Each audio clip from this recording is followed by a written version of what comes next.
அனைவருக்கும் வணக்கம். இப்போ நம்ம எந்த மாவட்டத்தோட கட் ஆஃப் பார்க்க போகிறோம் அப்படின்னோம்னா, திருச்சிராப்பள்ளி, திருச்சி அதோட கட் ஆஃப் தான் நம்ம பார்க்க போகிறோம். ஏற்கனவே நம்ம சேலம் மாவட்டம், கோயம்புத்தூர் மாவட்டம், தேனி மாவட்டம் இதுக்கான கட் ஆஃப்லாம் நம்ம பார்த்துருக்குறோம். திருச்சி மாவட்டத்தில் போன தாட்டி எவ்வளோ வேகன்சி கொடுத்தாங்க, இந்த தாட்டி எவ்வளோ வேகன்சி கொடுத்துருக்காங்க, போன தாட்டி எவ்வளோ கட் ஆஃப் கேட்டாங்க, இந்த தாட்டி எவ்வளோ கட் ஆஃப் கேட்க போகிறாங்க அப்படின்ட்டு இந்த வீடியோவில் எல்லாத்தையும் நம்ம பார்க்கலாம். இப்போ நம்ம திருச்சி மாவட்டத்தை பார்த்தோம்னா, தூய்மை பணியாளருக்கு 2024 8 வேகன்சி கேட்டிருந்தாங்கன்னா, போன தாட்டி 2021 சேம் 8 வேகன்சி தான் கேட்டிருந்தாங்க. அதுக்கப்புறம் பார்த்திங்கன்னா, தோட்ட பணியாளருக்கு ஒரு வேகன்சி இந்த தாட்டி கேட்டிருந்தாலும், 2024 ஒரு வேகன்சி கேட்டிருந்தாலும், 2021 2 வேகன்சி கேட்டிருந்தாங்க. அதுக்கப்புறம் காவலருக்கு போன தாட்டி 21 வேகன்சி கேட்டிருந்தாங்க. அதுக்கப்புறம் காவலர் மற்றும் மசாஜி அப்படின்றதுக்கு போன தாட்டி எத்தனை வேகன்சி கேட்டிருந்தாங்கன்னா, ஒரு வேகன்சி கேட்டிருந்தாங்க. மசால்ஜி அப்படின்றதுக்கு போன தாட்டி 26 வேகன்சி கேட்டிருந்தாங்க. இப்போ கிட்டத்தட்ட நம்மளுக்கு எல்லாம் போன தாட்டி கேட்ட மாதிரியே தான் இந்த தாட்டி வேகன்சி கேட்டிருக்கிறாங்க. 2021 டோட்டலாக எவ்வளோ வேகன்சி கேட்டிருந்தாங்கன்னு பார்த்தீங்கன்னா 58 வேகன்சி கேட்டிருந்தாங்க. இதுவே 2024 பார்த்தீங்கன்னா உங்களுக்கு எவ்வளோ வேகன்சி கேட்டிருக்காங்கன்னு பார்த்தீங்கன்னா 64 வேகன்சி கேட்டிருக்கிறாங்க. போன தாட்டியோட இந்த தாட்டி வேகன்சி ஒரு 6 வேகன்சி எக்ஸ்ட்ரா தான் கேட்டிருக்கிறாங்க. இப்போ நம்ம போன தாட்டி கட் ஆஃப் எடுத்து இந்த தாட்டி நம்ம போட்டு பார்க்க மேல் சேம் இதே மாதிரி தான் உங்களுக்கு கட் ஆஃப் வருமே ஒழிய இதை விட அதிகமாக வரதுக்கு வாய்ப்பு இல்லை. இப்போ நம்ம எந்தெந்த போஸ்ட்டுக்கு எந்தெந்த கம்யூனிட்டிக்கு எவ்வளோ கட் ஆஃப் வரும் அப்படின்னு சொல்லிட்டு இப்போ பார்க்கலாம். இப்போ நம்ம எந்த போஸ்ட்டுக்கு ஃபஸ்ட்டு கட் ஆஃப் பார்க்க போகிறோம்னா, க்ளீனிங் ஒர்க்கு அவங்களுக்கு எவ்வளோ கட் ஆஃப் கேட்பாங்க அப்படின்ட்டு ஃபஸ்ட்டு பார்த்துடலாம். ஃபஸ்ட்டு ஜென்ரல் உமன் மற்றும் விடோ அவங்களுக்கு எவ்வளோ கட் ஆஃப் கேட்பாங்கன்னு பார்த்தீங்கன்னா 75 மதிப்பெண் கேட்பாங்க. அடுத்து ஜென்ரல் ப்ரியாரிட்டியில் பார்த்திங்கன்னா 80 மதிப்பெண் கேட்பாங்க. அடுத்து பிசி உமன் விடோ இவங்களுக்கு எவ்வளோ கேட்பாங்கன்னு பார்த்தீங்கன்னா 60 மதிப்பெண் கேட்பாங்க. அடுத்து எம்பிசி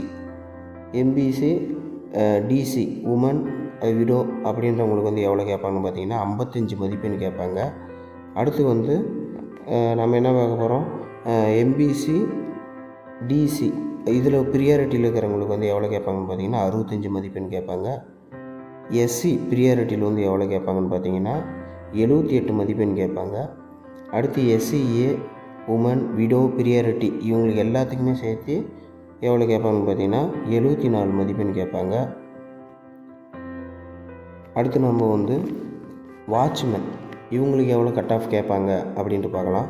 ஃபஸ்ட்டு ஜென்ரலுக்கு 94 மதிப்பெண் கேட்பாங்க.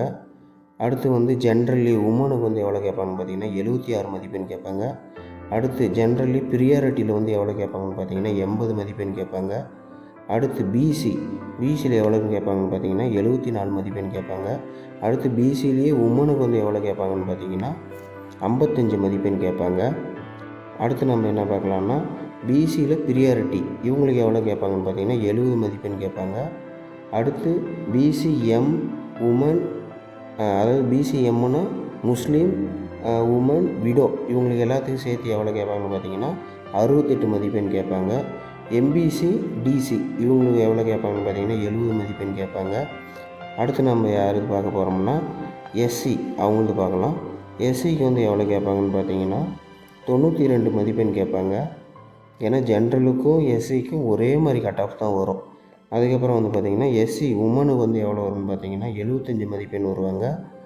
அடுத்து எஸ்டிபி இது 65 இல்லைன்னா 70 இவ்வளோ மதிப்பெண் தான் எஸ்டி ப்ரியாரிட்டியில் கேட்பாங்க.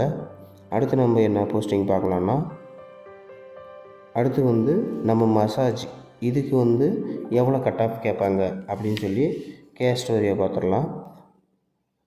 ஜென்ரலில் 92 மதிப்பெண் கேட்பாங்க. ஜிடிடபிள்யூ அப்படின்னா ஜென்ரல் உமனுக்கு எவ்வளோ கேட்பாங்கன்னு பார்த்தீங்கன்னா 82 மதிப்பெண் கேட்பாங்க. அடுத்து பிசியில் எவ்வளோ கேட்பாங்கன்னு பார்த்தீங்கன்னா 55 60 இதுக்குள்ளே தான் கேட்பாங்க. அடுத்து பிசி ப்ரியாரிட்டி அப்படிங்கிற மேலே அவங்களுக்கு எவ்வளோ கேட்பாங்கன்னு பார்த்தீங்கன்னா 60 மதிப்பெண் கேட்பாங்க. அடுத்து எம்பிசி டிசி இவங்களுக்கு எவ்வளோன்னு கேட்பாங்கன்னு பார்த்தீங்கன்னா 70 மதிப்பெண் கேட்பாங்க. அடுத்து வந்து எம்பிசி டிசி உமனில் வந்து எவ்வளோ கேட்பாங்கன்னு பார்த்தீங்கன்னா அவங்களுக்கு வந்து 60 மதிப்பெண் கேட்பாங்க. எம்பிசி டிசி உமனில் வந்து 60 மதிப்பெண் கேட்பாங்க. அடுத்து வந்து எஸ்சிக்கு வந்து 90 மதிப்பெண் கேட்பாங்க. இந்த கேஸ்ட்டுக்கு தான் ரொம்ப அதிகமாக கட் ஆஃப் வந்து அதிகமாக வரும். ஏன்னா அது அப்ளிகேஷன் வந்து நிறைய பேர் போடுறதுனால கட் ஆஃப்ன்றது வந்து அதிகமாக வந்துடும். எஸ்சி எஸ்டி அப்படின்றவங்களுக்கு எஸ்டிக்கு வராது, எஸ்சிக்கு அதிகமாக வந்துடும். ரெண்டாவது வந்து பார்த்திங்கன்னா எஸ்சி உமனுக்கு வந்து பார்த்திங்கன்னா 80 மதிப்பெண் கேட்பாங்க. அடுத்து எஸ்டிக்கு வந்து சேம் 70 to 75 இவ்வளோ தான் வரும். இந்த மாதிரி வந்து போன தாட்டியும் இந்த தாட்டியும் பார்த்திங்கன்னா ஒரே மாதிரி வேக்கன்சி தான் கேட்டிருக்கிறாங்க. ஒரு 4-6 வேக்கன்சி தான் கம்மி பண்ணியிருக்கிறாங்க. மற்றபடி ஒரே வேக்கன்சி தான் கேட்டிருக்காங்க. கட் ஆஃப் வந்து திருச்சிராப்பள்ளிக்கு இந்த மாதிரி தான் வரும். இதை விட அதிகமாக போகிறதுக்கு வாய்ப்பே இல்லை. ஓகே ஃப்ரெண்ட்ஸ், நீங்கள் வந்து ப்ராக்டிக்கல் ரெடி ஆகிக்கிங்க. திருச்சிராப்பள்ளியில் இருக்கிறவங்க இந்த கட் ஆஃப் நீங்கள் இந்த கட் ஆஃப்குள்ளே இருக்கிறேன் அப்படின்னு நீங்கள் தெரிஞ்சுக்கிட்டிங்கன்னா நீங்கள் வந்து ப்ராக்டிக்கலுக்கு வந்து ரெடி ஆகிக்கிங்க.